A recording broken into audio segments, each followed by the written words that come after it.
마가복음 15장 16절에서 23절까지 말씀 한 절씩 교도하도록 합니다. 군인들이 예수를 끌고 브라이도리온이라는 뜰 안으로 들어가서 온 군대를 모으고 경례하여 이르되 유대인의 왕이여 평안할지어다 하고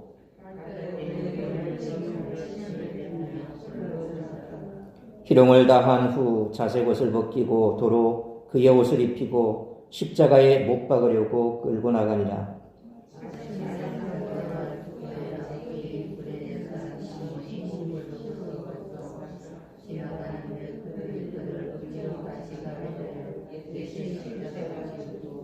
예수를 끌고 골고다라는 곳 번역하면 해골의 곳에 이르러 모략을 탄 포도주를 주었으나 예수께서 받지 아니하시니라. 아멘. 기도하겠습니다. 거룩하신 아버지 하나님, 은혜와 사랑을 감사합니다. 3일 동안 우리를 지켜주시고 오늘도 정한 날 정한 시간 주님 앞에 나와 예배케 하시니 감사합니다. 이 시간에도 말씀 앞에 머리 숙인 사랑하는 주의 백성들 말씀으로 위로하시고 무엇보다도 저들에게 허락하신 구원의 은총, 구원의 복된 그 은혜를 다시 한번 가슴 깊이 새기며 주님께서 주신 그 십자가 보혈의 사랑 우리가 늘 가슴 깊이 새겨 세상 가운데서 그 사랑을 전하고 또 그 사랑에 우리의 삶이 반응하는 복된 성도의 삶이 될 수 있도록 은총 베풀어 주옵소서. 간절히 비옵기는 이 자리를 사모하나 나올 수 없는 아픈 성도들 주께서 만져주시고 위로하시고 회복시켜 주시고 여러 가지 환경과 여건으로 인하여 나올 수 없는 성도들 우리 하나님께서 은혜를 베풀어 주시어서 이 예배 자리에 참석할 수 있는 환경과 여건을 만들어 주시고 무엇보다 저들의 간절한 소망이 이루어져 주님 앞에 예배로 승리하며 우리 하나님의 말씀 앞에서 저들이 다시 한번 큰 은혜를 받고 변화받는 삶을 살아가게 부족함이 없도록 환경과 여건을 허락하여 주옵시고 날마다 이 자리가 차고 넘칠 수 있도록 큰 은혜를 베풀어 주시옵소서. 예배의 시종을 주님께 의탁하오며 이 모든 말씀 우리 주 예수 그리스도의 이름으로 기도하옵나이다. 아멘. 오늘 본문 역시도 로마 군인들과 유대인들이 예수님을 조롱하는 장면 사이에 예수님의 십자가 처형 장면을 삽입한 샌드위치 구조로 되어 있습니다. 특별히 예수님의 십자가 처형 장면은 예수님이 유대인의 왕이라는 정치범의 성격으로 처형당하신다는 사실을 강조하고 있습니다. 예수님은 16절로 20절 말씀처럼 유대 지도자들이 의도한 대로 십자가형에 처해지고 군인들에게 조롱을 당하십니다. 요한복음 19장에도 군인들이 예수님을 조롱하는 장면이 등장하는데 그곳에서는 빌라도의 판결 이전에 그 일이 있었던 것으로 기록되어 있습니다. 그러나 마가는 예수님이 당하신 희롱과 고난과 십자가 지심을 시간 순서에 상관없이 서술한 것으로 보입니다. 군인들은 예수님을 브라이도리온이라고 하는 뜰 안으로 데리고 들어가서 그분께 자색 옷을 입히고 가시면류관을 엮어 씌웠습니다. 군인들이 예수님을 브라이도리온으로 끌고 들어갔다라는 것은 지금까지 빌라도의 신문과 재판이 외부에서 진행되었다라고 하는 사실을 나타냅니다. 이곳에 등장하는 군인들은 주로 팔레스타인 주변, 시리아, 가이사랴 사람들로 구성된 병력이었을 것입니다. 이들은 유대인들에게 좋지 않은 감정을 가지고 있었기에 유대인 왕이라는 그 죄목으로 자신들에게 넘겨진 예수님에 대해 호의적일 리가 없습니다. 그래서 그들은 왕의 복장을 흉내내서 예수님을 조롱한 것입니다. 자색 옷은 왕이 입는 옷을 그리고 가시면류관은 왕의 금관을 흉내낸 것이죠. 군인들은 예수님께 경례하며 갈대로 그분의 머리를 치고 침을 뱉으며 꿇어 절했습니다. 이것은 분명히 조롱하는 행위였지만 역설적으로 예수님의 참다운 신분을 드러내기도 한 것입니다. 예수님은 이러한 군인들의 모욕과 희롱에 대해 아무런 항거도 하지 않으셨는데 이것은 나를 때리는 자들에게 내 등을 맡기며 나의 수염을 뽑는 자들에게 나의 뺨을 맡기며 모욕과 침뱉음을 당하여도 내 얼굴을 가리지 아니하였느니라 하는 이사야 50장 6절 예언의 말씀의 성취로 우리는 이해할 수가 있습니다. 물론 이러한 이해는 이사야의 문맥에서 이 말씀이 메시아에 대한 예언이라고 주장하는 것은 아닙니다. 누가복음 24장 44절에 또 이르시되 내가 너희와 함께 있을 때에 너희에게 말한 바 곧 모세의 율법과 선지자의 글과 시편에 나를 가리켜 기록된 모든 것이 이루어져야 하리라 한 말이 이것이라 하시고, 이러한 말씀의 관점에서 구약 성경이 바라보았던 모든 것이 예수님 안에서 성취되었다는 이 사도들의 시각을 반영한 이해라는 것이죠.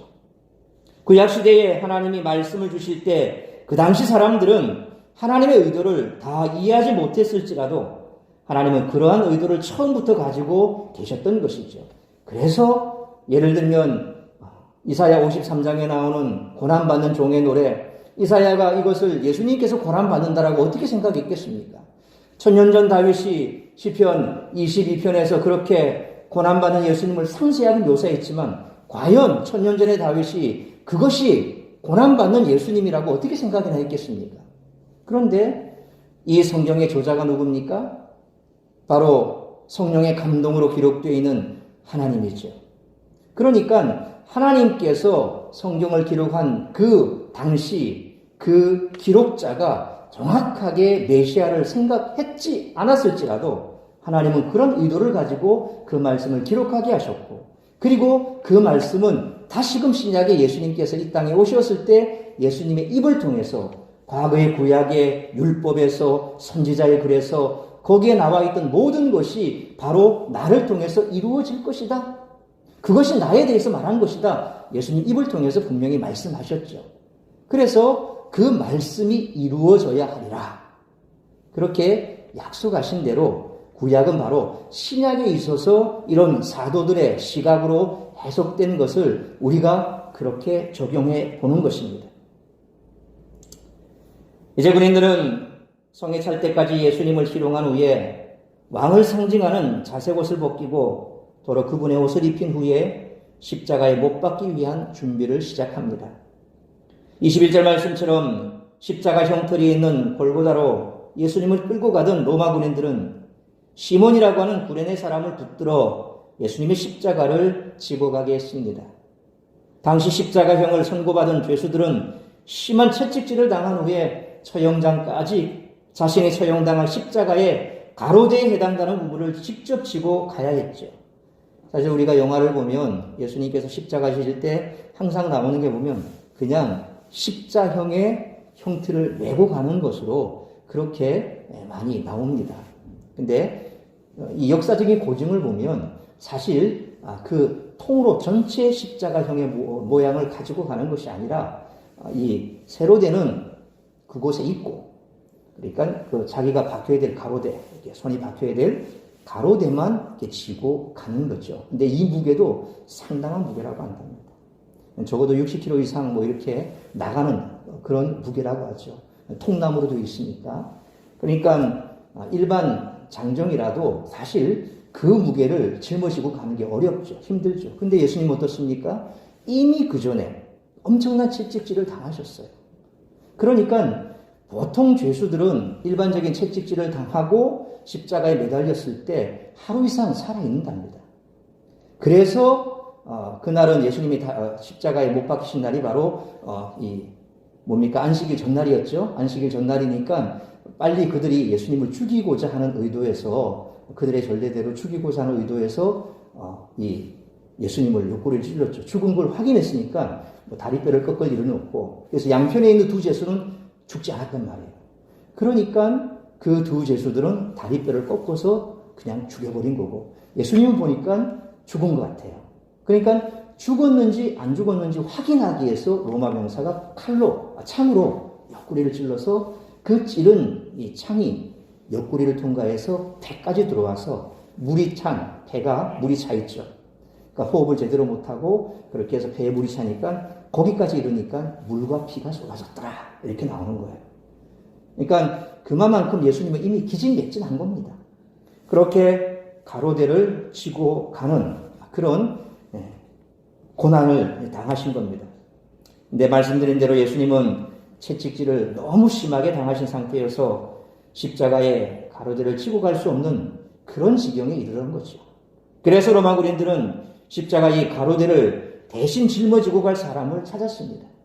당시 로마 군인들은 비지배국 백성에게 강제로 짐을 지게 할 수 있는 강제 노역 권리를 가지고 있었습니다. 이때 마침 알렉산더와 루포의 아버지인 시몬이 로마 군인들의 눈에 띄었던 것입니다. 그는 구레네 사람이었는데 구레네는 아프리카 북동부에 위치한 도시로 현재 트리폴리라고 하는 지역이 있습니다. 이 트리폴리에 해당됩니다. 이곳에도 유대인들이 회당에 있었던 것으로 봐서 디아스포라 유대인들의 거주지 중에 하나였을 것으로 보입니다. 아마 이 구레네 시몬은 유월절을 지키기 위해서 예루살렘으로 올라왔을 것입니다. 그런데 때마침 그곳을 지나가다가 군인들에게 붙들려 강제로 예수님이 십자가를 지게 된 것입니다. 여기서 마가는 시몬을 알렉산더와 루포의 아버지라 그렇게 소개하는데, 만일 이 시몬의 두 아들이 초대교회에 잘 알려진 인물이 아니었다라고 한다면 구태여 그의 이름을 언급할 필요가 없었을 것입니다. 그러니까 우리가 신약 사도행전이라든지 또 이런 복음서를 읽어보면 언급되는 이름들이 있지 않습니까? 그 이름이 언급됐다라는 것은 당시 그 성경을 보고 있는 사람들에게서는 알려진 사람이다라고 하는 거죠. 만약에 알려지지 않은 사람 같으면 굳이 이름을 밝힐 필요가 없지 않겠습니까?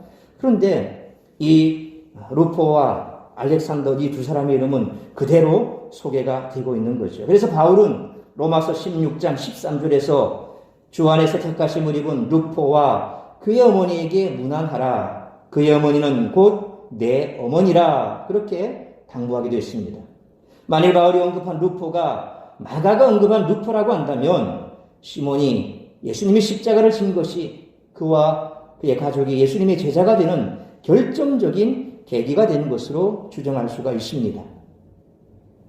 22절로 23절 말씀처럼 군인들은 예수님을 끌고 골고다라 가는 곳에서 이르렀습니다. 마가는 골고다라는 그 이름이 해골의 곳이다, 그렇게 그 뜻을 밝히고 있습니다. 그 언덕의 모양이 사람의 해골 모양이기 때문에 붙여진 그런 이름일 것입니다. 실제로 밑에서 이렇게 보면 사람의 해골 모양처럼 그렇게 형상이 되어 있습니다. 골고다는 예루살렘 외곽에 위치한 곳이었는데 예루살렘으로부터 멀지 않은 넓은 장소였다는 이유로 공개 처형 방식인 십자가형을 집행하기에 적절한 장소였던 것 같습니다. 군인들은 예수님에게 모략을 탄 포도주를 줬습니다. 마태는 마태복음 27장 34절에서 쓸개 탄 포도주라 그렇게 기록했습니다. 그것은 일종의 마취제와 같은 역할을 하는 것으로 추정이 됩니다. 십자가형이 얼마나 고통스러운 처형 방법이었는지를 암시해 주는 거죠. 그러니까 조금이라도 양심이 있으니까 좀 고통을 덜게 해주려고 그것을 줬던 것입니다. 그러나 예수님은 그 포도주를 받지 않으셨습니다. 고통을 피하지 않고 온전한 정신으로 십자가를 지시려고 한 것으로 보입니다. 또한 6월절 만찬 때 제자들에게 하신 말씀 때문에 그렇게 하신 것으로 보입니다. 예수님은 제자들과의 마지막 만찬 자리에서 포도주를 제자들과 함께 나누시면서 하나님의 나라에서 새 것으로 마실 때까지 다시 마시지 않을 것이라 그렇게 말씀하셨죠.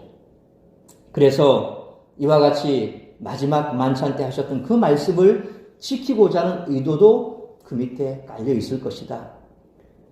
마취당한 상태에서 고통을 조금이라도 덜어보겠다는 인간적인 욕심을 다 버리고 우리의 죄를 대신해서 오롯이 그 모든 죄의 값을 그대로 다 진노의 잔을 다 가감없이 마시고자 하셨던 그런 마음, 이 두 가지 마음이 그대로 녹아 있다라는 거죠.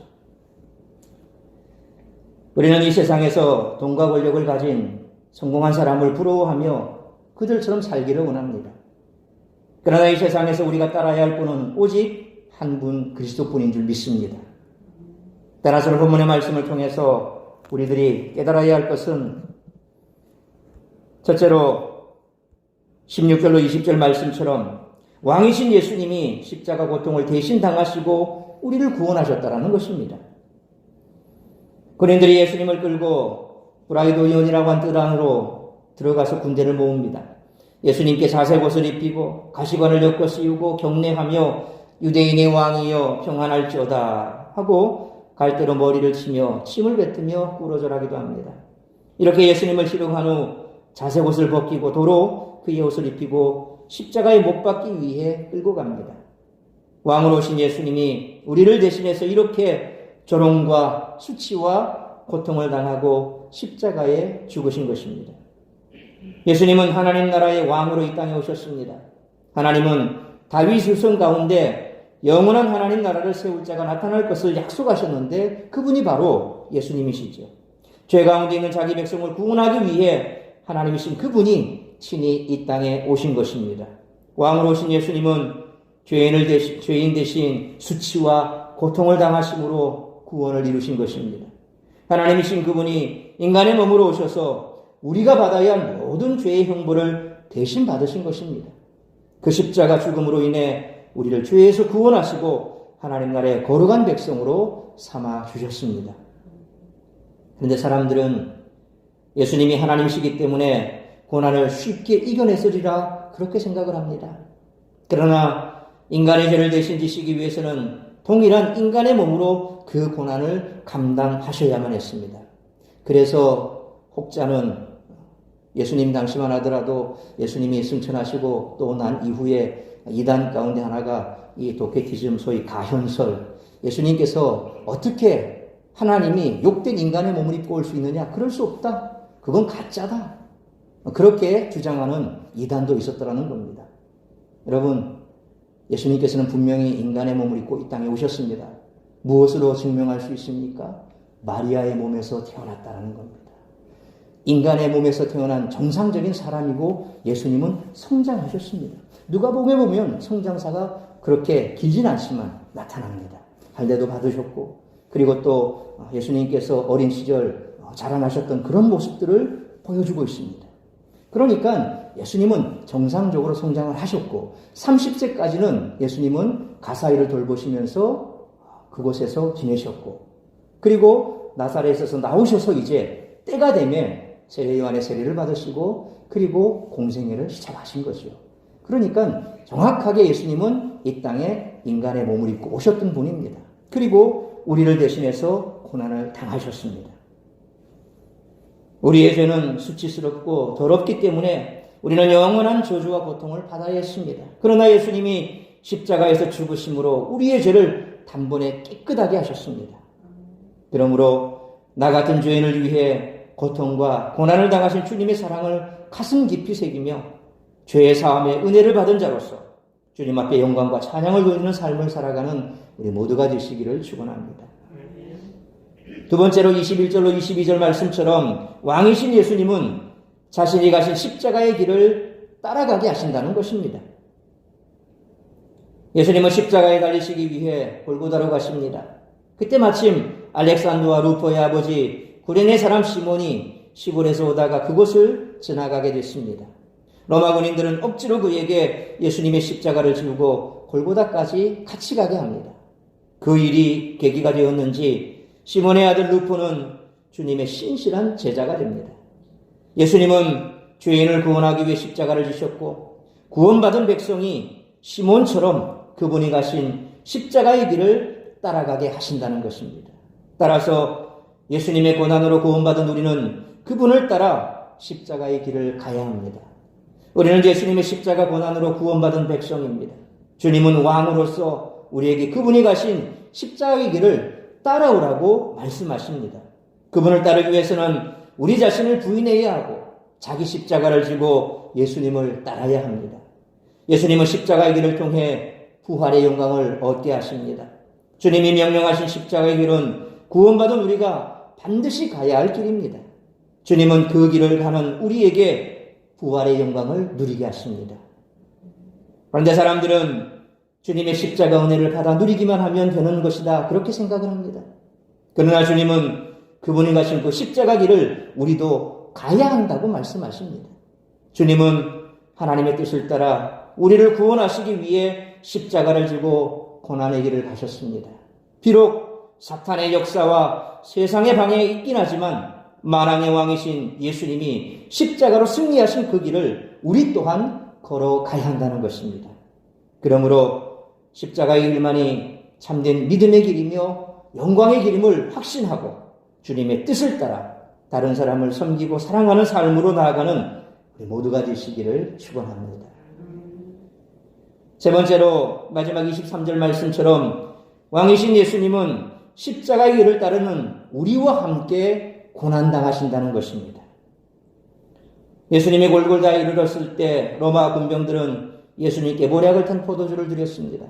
모략은 십자가의 고통을 줄여주기 위한 일종의 마취제죠. 그러나 예수님은 그것을 받지 않으셨습니다. 우리의 죄 때문에 당하시는 십자가의 고통을 피하지 않으시고 온전히 담당하시기 위해서였습니다.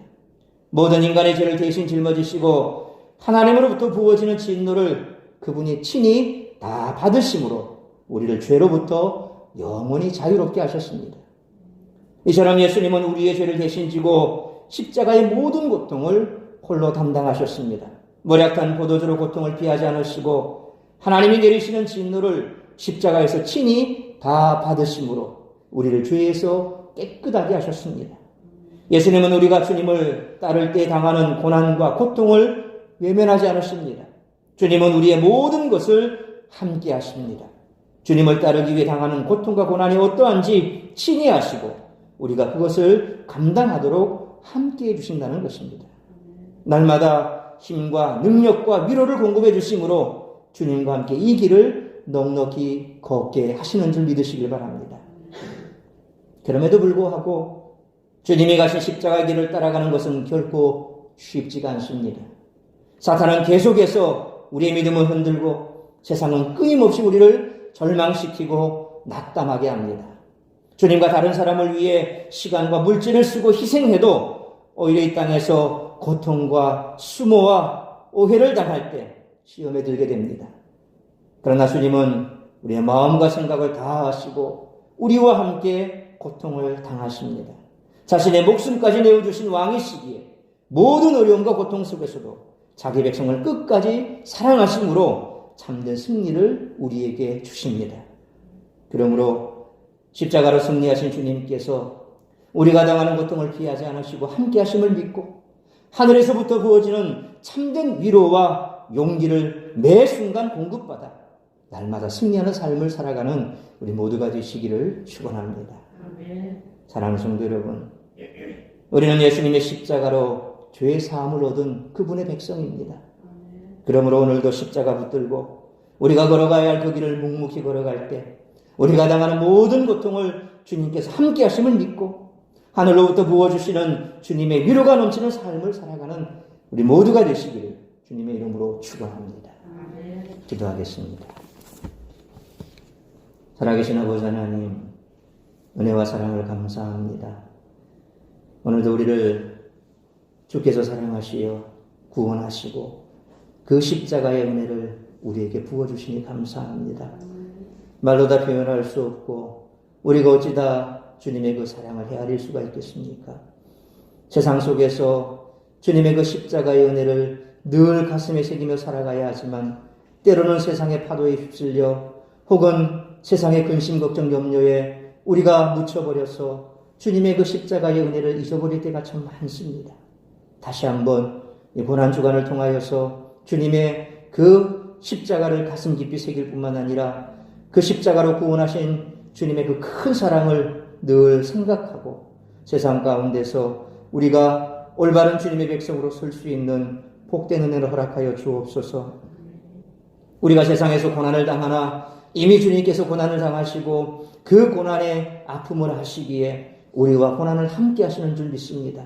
그러므로 세상 속에서 나 혼자 있는 것이 아니라 늘 주님께서 우리와 함께 한다는 믿음을 가지고 하늘로부터 부어지는 힘과 능력과 지혜를 얻어서 세상 가운데 넉넉히 승리하는 삶을 살아가는 우리 모든 성도들 될 수 있도록 날마다 성령으로 충만케 하여 주시옵소서.